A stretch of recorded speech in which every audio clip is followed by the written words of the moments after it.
Hey everyone, so today I wanted to share with you guys a really quick video. For those of you that have pets, I'm sure that this is, you guys are not strangers to having your cords chewed up. In this case, we're gonna be fixing a vacuum cord that my German Shepherd puppy chewed up. As you can see here, she just chewed, well, I have already cut this, but she actually chewed up this part right here. I had left the vacuum unattended and she just chewed it up. So we're gonna go over how to fix a cord today that your dog has chewed up. If you're interested in this, keep on watching the video. It's really simple and it's really cheap if you guys don't want to be buying another vacuum, or if you don't have the money to at the time, and you just want to, you know, hold your whatever device that you're fixing until you can afford to buy a new one. Then just keep on watching this video.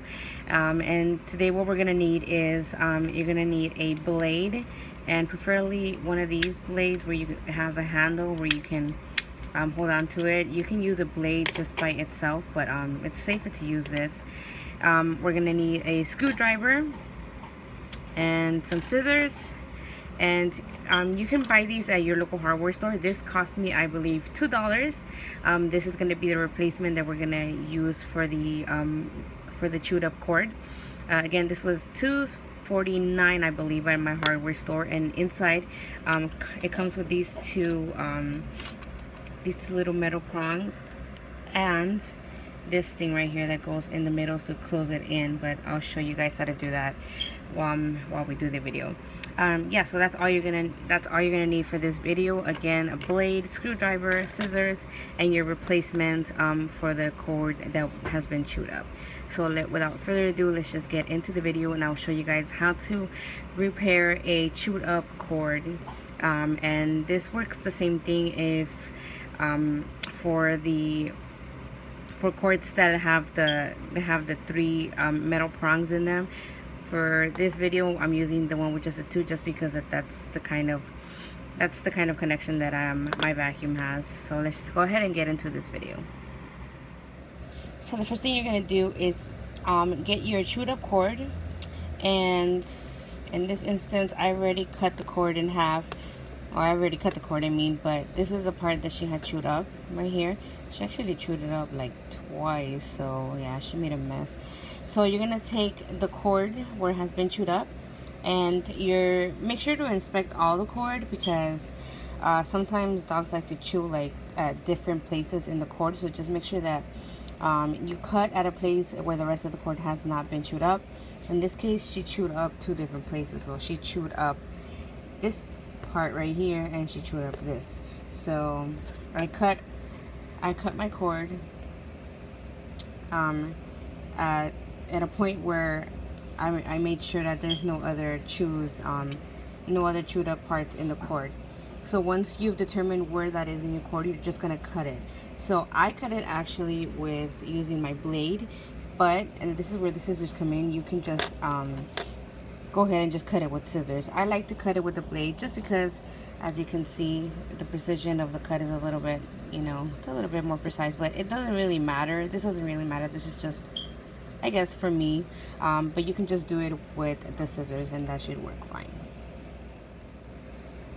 So after you cut your cord, you're going to cut off the part, you're going to cut off about 1 inch of the cord. So let's say that this was, I've already exposed my cables, but let's say that this is what your cord should look like. So it should just be your cord, and you're gonna cut off about 1 inch, which should be right here. So you're gonna cut off about this much. So once you've determined, you know, how long you're gonna cut, which I recommend 1 inch. 1 inch should be just perfect for you to do this.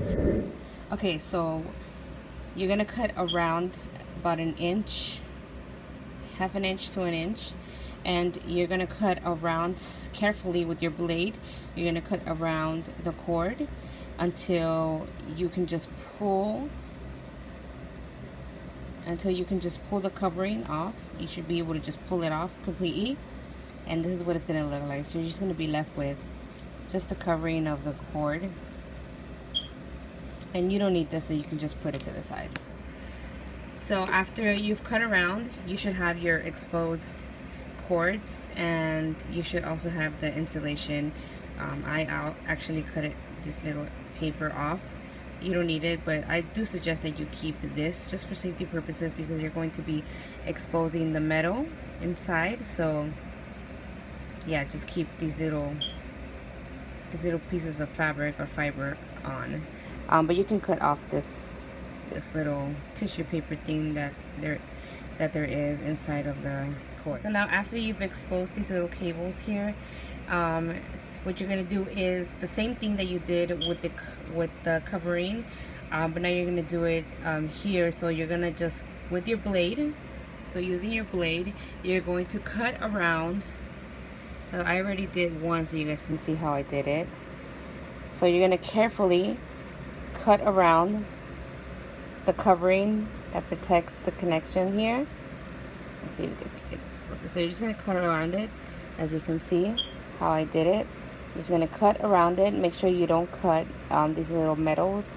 So you're just gonna cut around it until you do the same thing that you did when you cut around this covering. So after you do that, you should be left with the covering, and you should be able to just pull it out slowly, of course, but you should just pull it. It should just pull out slowly.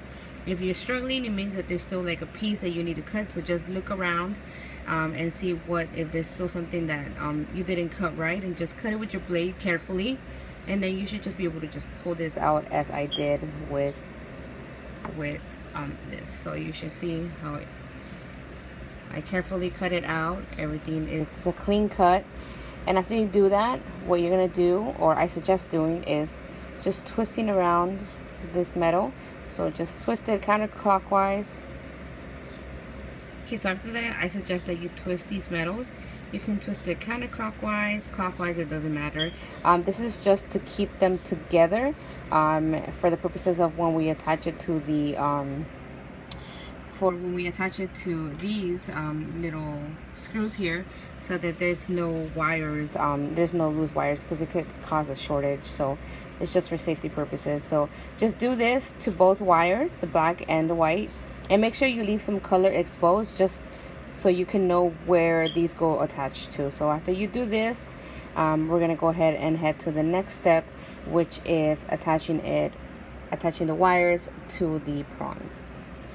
Okay, so once you've exposed both wires, and again you see how there's no loose wires here, this is for safety purposes. It is important that there's no loose wires when you do this, because it could cause a shortage. This could cause a fire. So make sure that you're safe when you're doing this. Again, this is why I recommend leaving in this insulation, because again, for safety purposes, in case there are any loose wires, once you put it into the new adapter, this will help this will help them not make contact, and there won't be a shortage. Again, please let me stress that this is not a permanent solution. This is a temporary solution. It is not meant to be permanent. It is meant to save money and to hold out any of your electronics while you raise enough money to buy new ones. Okay, so now what we're going to do is we're going to connect it to our two prongs, and this is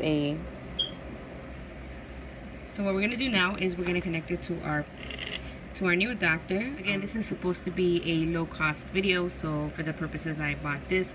The other one is like I believe like another $2, but yeah, this is the one that I got, and it's the same procedure, just that inserting these two prongs into the covering is a little bit it's a little bit more hard, but it's the same procedure when it comes to attaching the wires, which is what matters. Also, when you buy these at the hardware store, they don't come with instructions on which wire goes where, so you need to make sure that you either Google it or research it. Usually it goes like this: black goes with the brass and white goes with the silver.